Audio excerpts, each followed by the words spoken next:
As the sun rises over rural landscapes of Kenya, a silent struggle unfolds in the classrooms of remote schools.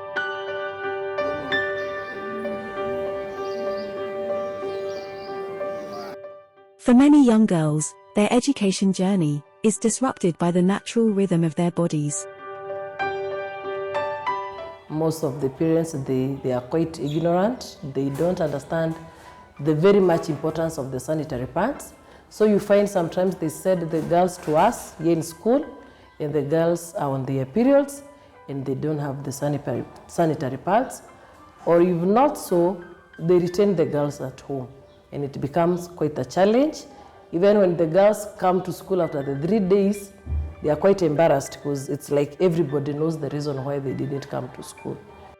According to a report by the US Agency for International Development, USAID, in Kenya, 65% of women and girls cannot afford sanitary pads and do not have access to adequate disposal facilities.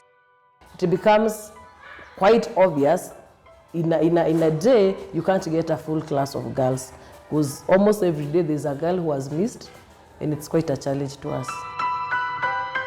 Watu wanapitia Porini conservancy ili ifikie nyinyi mkuu Endonyo Narasha. But there's hope on the horizon, thanks to the partnership between PadMad and Game Watchers Safaris and Porini Camps. Today we're in the middle of Mara, an International Women's Day, and we have come here with a few partners with regards to conservancy and also environmentally friendly products, and also to help menstrual stigmatization. The reason why we are supporting the school with this is to reduce the number of girls that drop out as a result of a challenge faced due to lack of sanitary pads in the school, in the community, and there is nowhere to buy them around. So usually when they are on their period stage, then they opt to go away from school, and finally they are just married and go off. PadMad and Game Watchers donated reusable towels to over 170 girls and boys of Endonyo Narasha Primary School in Narok County, a sustainable solution to ending period poverty. The reusable pads are made from locally sourced materials and are stitched by women from rural Kenyan communities, therefore providing employment opportunities.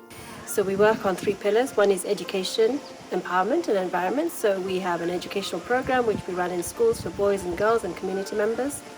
And the empowerment, we try and employ marginalized women and some men. So for example, incarcerated or ex-incarcerated women, teen moms, etc. as part of our program to manufacture reusable pads. And environmental, our products are very long lasting and they're 100% biodegradable. The donation event included educational sessions for both girls and boys, featuring demonstrations on the proper use of reusable pads. So today we have 170 girls and probably an equal number of boys who've benefited from the program. But to date we've impacted more than 61,100 girls and more than 50,000 boys. Educating boy child is not even a question anymore. We need to do this. The reason why is because they're part of our community. They really need to understand what is happening to girls. Girls need to also know that they feel safe peer-to-peer, and there's so many other consequences, teen pregnancies and so much education which goes with it, so they really realize they are all in this community together. In the school, children gleaned valuable lessons from the menstrual health sessions. Nimegundua kuwa ukipata period ni mzuri kwako, kwa sababu ukipata MB utapata watoto. Kama ni mwenzako ama ni mvulana amekuta msichana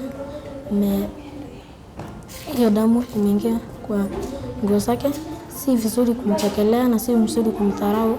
Ni vizuri kwenda kumwambia mwenzake ama rafiki mwenye anaweza kumsaidia. We are very much grateful because they've come to us when we really needed their help.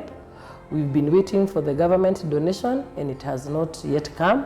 So it was quite a challenge since we opened school. With these donations, the girls will no longer need to spend at least 100 Kenya shilling each month on disposable pads, which contribute significantly to pollution due to their high plastic content and improper disposal.